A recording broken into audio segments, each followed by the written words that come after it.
तो आज के एपिसोड में हम देखते हैं उसी बुड्ढे को जो अपना नाम बताता है।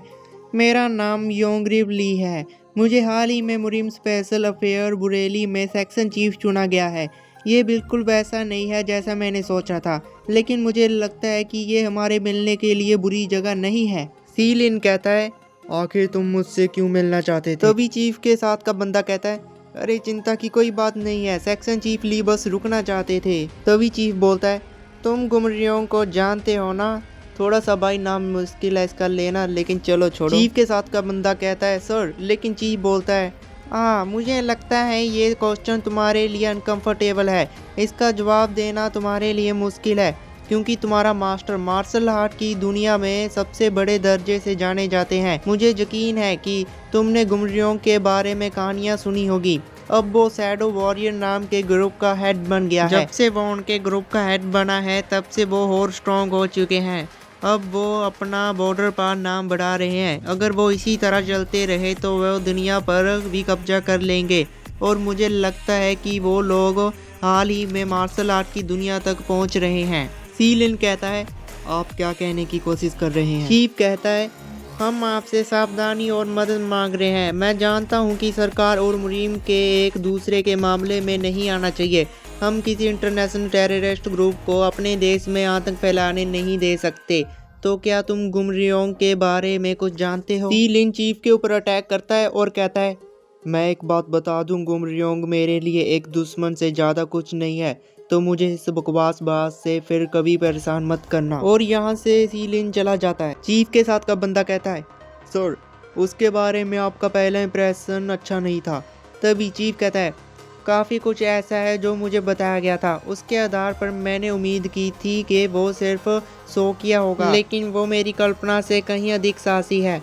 मैं उसे पिटते हुए देखना चाहता हूँ। और हम देखते हैं कि जो सीलिन ने इसके ऊपर अटैक किया था वो इसी के कार्ड से किया था जो इसने आते हुए दिया था। सीन शिफ्ट होता है और हम देखते हैं हाजे को, जिसके साथ अभी भी कुछ अच्छा नहीं हो रहा था। इसके टेबल पे पूरा कचरा फैला होता है और हाजे अपने मन में सोचता है, ये मेरी नॉर्मल लाइफ है, लेकिन किसी कारण से मैं मरते मरते वापस जीवन में आया हूँ। अब मुझे उनके ऐसे देखने से कोई फर्क नहीं पड़ता। मुझे लगता था कि सब मुझ पर इसीलिए गुस्सा कर रहे हैं क्योंकि वो जूनों की तरफ थे, लेकिन अब मुझे एहसास हुआ कि उनमें से बहुत से लोग वास्तव में मेरे बारे में चिंता करते हैं।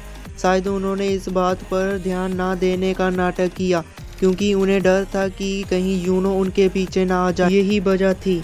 रुको, पर मैं पहली बार यूनो का टारगेट कैसे बना? अभी हाजे ये सब कुछ सोच ही रहा था और पीछे से यूनो आता है और कहता है, अबे ओए हाजे कमीने। हाजे के साथ साथ उसकी क्लास के एक दो लड़के और भी डर जाते हैं, लेकिन हाजे अपने मन में कहता है, नहीं, मैं अब नहीं डरूंगा। मैंने खुद से वादा किया है अब, और उसे अपने ऊपर अत्याचार नहीं करने दूंगा।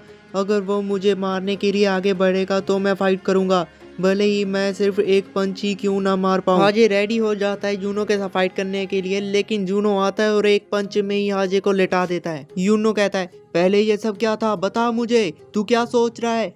यूनो हाजे के एक और पंच मारता है। यूनो कहता है, तुझे क्या लगता है कि तू मुझे सच में एक हिट में हरा सकता है? हाँ, मेरी तरफ देखने की हिम्मत भी मत करियो कुत्ते।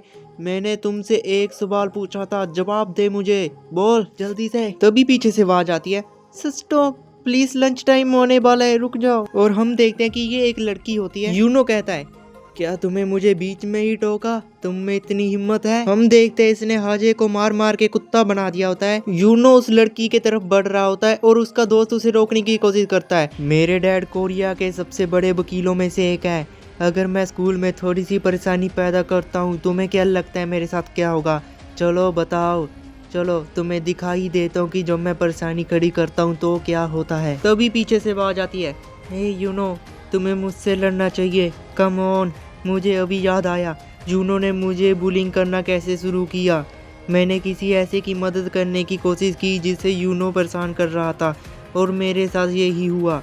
मैं हमेशा दूसरों के काम में अपनी नाक क्यों डालता रहता हूँ। हाजे की हालत पहले से ही बुरी होती है, उसके मुंह नाक से खून निकल रहा होता है। यूनो पूरा गुस्से में आ जाता है और वो एक टेबल को ही उठा लेता है। यूनो के दोस्त कहते हैं, हे, क्या होगा अगर उसने उस बच्चे को मार ही दिया? यहाँ पर पूरा माहौल ही बदल जाता है। फिर दूसरा दोस्त कहता है, ये मेरी प्रॉब्लम नहीं है, मैं नहीं चाहता कि वो मेरे खिलाफ हो जाए। अचानक से फोन आता है और उसका दोस्त कहता है, हे रुको, हे यूनो, तुम्हें फोन का जवाब देना होगा, ये जिनहोंग है। यूनो कहता है, अरे उससे बोल थोड़ी देर में कॉल बैक करता हूँ। उसका दोस्त कहता है वो तुमसे अभी बात करना चाहता है।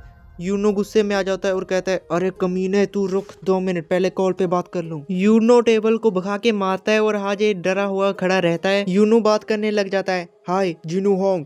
जिनू होंग कहता है नहीं मैं तुमसे बात नहीं कर रहा था, क्या तुम्हारे पास यहाँ पर हाजे है। यूनो थोड़ा सा हैरान होता है। फिर कॉल वाला बंदा कहता है जितना हो सके हाजे से दूर रहना बेवकूफ। फिर वो कॉल काट देता है। यूनो बहुत ज्यादा हैरान होता है और कहता है उसे कैसे पता चला। यूनो जाते जाते कहता है चलो यहाँ से चले, पहले जिनू होंग के पास चलते हैं और पता करते हैं आखिर यहाँ पर हो क्या रहा है। कमीने तू 2 मिनट रुक, तुझसे बाद में आके फाइट करता हूँ। हाजे सोचता है अभी क्या हुआ, जिनो सेकंड ईयर का सबसे स्ट्रॉन्ग है पर उसने मेरी मदद क्यों की। फिर उसे कुछ याद आता है जहाँ पर सिन लिन को यूनो कहता है कि वो जूनो को कॉल कर देगा अगर वो लड़ना चाहता है। फिर वो कहता है क्या ये सब कुछ सी लिन ली ने किया है। फिर आवाज आती है क्या तुम ठीक हो, और ये वही लड़की होती है। हाजे कहता है थैंक्स आयन। ये लड़की कहती है तुम्हारी नाक से खून निकल रहा है। हाजे फिर से कहता है एक्चुअली मैं तुमसे कुछ पूछना चाहता था। आयन कहती है क्या।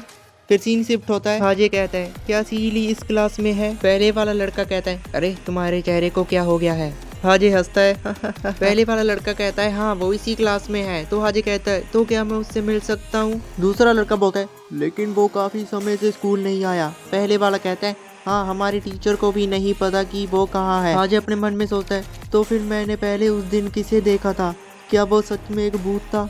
और इनको भाई कोई एक बंदा देख रहा होता है ध्यान से। सीन शिफ्ट होता है और हम देखते हैं यूनो एक जगह पर रुक के कुछ सोच रहा होता है। मुझे समझ नहीं आता कि वो कोई भूत है, नहीं ऐसा नहीं हो सकता। यूनो और उनके दोनों दोस्तों ने भी उसे देखा था। अचानक से कोई आता है और कहता है हे फर्स्ट ईयर मुझे कुछ पूछना है, डरने की कोई जरूरत नहीं है, बस कुछ बताओ कि तुम क्या जानते हो। हाजे कहता है किस बारे में। फिर वो अपने मन में सोचता है ये लड़का कौन है, ये तो हाई स्कूल के स्टूडेंट से दिखने में काफी बड़ा है। लड़का कहता है तुमने अभी सी लिन के बारे में पूछा था ना। हाजे कहता है हाँ तुम्हें क्यों पूछ रहे हो।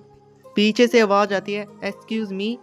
एक लड़की होती है जिसने ये पूछा होता है और वो कहती है क्या हम 1 मिनट बात कर सकते हैं। एक लड़का कहता है ये कौन है। दूसरा कहता है मुझे नहीं पता, वो स्टूडेंट तो नहीं दिखती। लड़की कहती है हाजे। हाजे कहता है हाँ। लड़की कहती है क्या मुझे बताओगे यहाँ पर क्या चल रहा है। एक लड़का कहता है अपने काम से काम रखो, हम बस थोड़ी सी बातचीत कर रहे हैं। लड़की कहती है क्या तुम इसे बातचीत कहते हो, क्योंकि मैं एक लड़के को देख रही हूँ जिसकी हालत बहुत ही ज्यादा बुरी है, मुंह से खून निकल रहा है और वो अपने से बड़े लड़कों के साथ यहाँ पर। एक लड़का कहता है अरे बेहतर होगा कि तुम यहाँ से चले जाओ वरना। लड़की फोन पे बात कर रही होती है और कहती है हाँ सब ठीक है, हाँ लेकिन मैं सेकंड ईयर की बिल्डिंग के पीछे वाली गली में हूँ, प्लीज जल्दी आओ, यहाँ कुछ लोग हैं। एक लड़का कहता है अरे ये तुम क्या कर रही हो, तुम क्या सोच रही हो। तो दूसरा कहता है उसका फोन पकड़ो दोस्तों। हाजे कहता है रुको। लेकिन हाजे के इतना बोलते ही वो दोनों लड़के दीवार के साथ चिपके होते हैं, मतलब कि इस लड़की ने उन दोनों को नॉक कर दिया होता है। लड़का कहता है मुझे पता था कि तुम में कुछ अजीब बात है। लड़की कहती है क्या तुम एक मरीन वॉरियर नहीं हो। हाजे कहता है क्या एक मरीन वॉरियर। तो यहीं पर ये चैप्टर होता है ख़त्म। चैप्टर 3 के लिए चैनल को सब्सक्राइब कर लो, वीडियो को लाइक कर दो। मिलते हैं हम अगली वीडियो में, तब तक के लिए गुड बाय।